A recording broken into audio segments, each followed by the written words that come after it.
கூட்டணிக்கு ரெடி. துணை முதல்வர் பதவி கேட்ட அன்புமணி. ரூட்டை மாற்றிய விஜய். தமிழக அரசியல் வரலாற்றில் 2026 சட்டமன்ற தேர்தல் ஒரு முக்கிய திருப்புமுனையாக உள்ளது.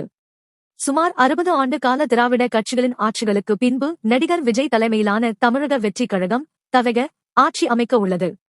விஜய் போட்டியிட்ட முதல் தேர்தலிலேயே சுமார் 35% வாக்கு சதவீதத்துடன் 108 இடங்களில் வெற்றி பெற்று பலமான கட்சியாக உருவெடுத்துள்ளது.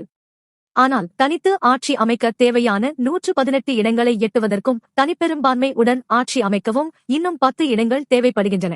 இதனால் தவக தனித்து ஆட்சி அமைக்க முடியாத நிலை உருவாகியுள்ளது.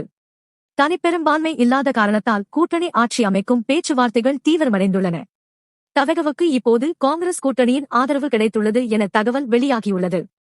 ஆனால் இது மட்டும் போதாது என்பதால் பிற கட்சிகளுடன் பேச்சுவார்த்தை நடத்தப்பட்டு வருகிறது.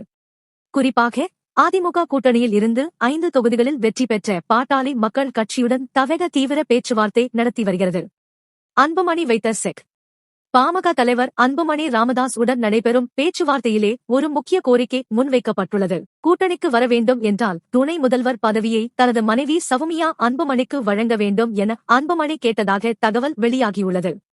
மேலும் விஜய் ராஜினாமா செய்ய உள்ள ஒரு தொகுதியையும் பாமக கோரியுள்ளது. 5 தொகுதிகளில் மட்டும் வெற்றி பெற்ற ஒரு கட்சி தவகவின் நெருக்கடியான சூழ்நிலையை உணர்ந்து பெரிய கோரிக்கையை முன்வைத்துள்ளது. இது தவக தரப்பு ஏற்றுக்கொள்ள முடியாததாக உள்ளது என்று அக்கட்சி வட்டாரங்கள் தெரிவிக்கின்றன. ரூட்டை மாற்றிய தவக. பாமகவின் கோரிக்கைக்கு தவக உடன்படாத நிலையில் மாற்று கூட்டணி வாய்ப்புகளை தீவிரமாக ஆராய்ந்து வருகிறது விஜய் தலைமையிலான தவக. காங்கிரஸ், கம்யூனிஸ்ட் கட்சிகள் மற்றும் விடுதலை சிறுத்தைகள் கட்சி உள்ளிட்டவற்றுடன் தவக தீவிர பேச்சுவார்த்தை நடத்தி வருகிறது. இந்த பேச்சுவார்த்தை வெற்றி பெற்றால் பெரும்பான்மையை நிரூபிக்க தேவையான ஆதரவை திரட்ட முடியும். விஜயின் அடுத்த கட்ட திட்டம். இந்த பின்னணியில் விஜய் தனது அடுத்த நடவடிக்கையை திட்டமிட்டுள்ளார். நாளை சென்னையில் தவக எம்எல்ஏக்களை சந்தித்த பிறகு ஆளுநரை சந்தித்து ஆட்சி அமைக்க உரிமை கோர உள்ளார்.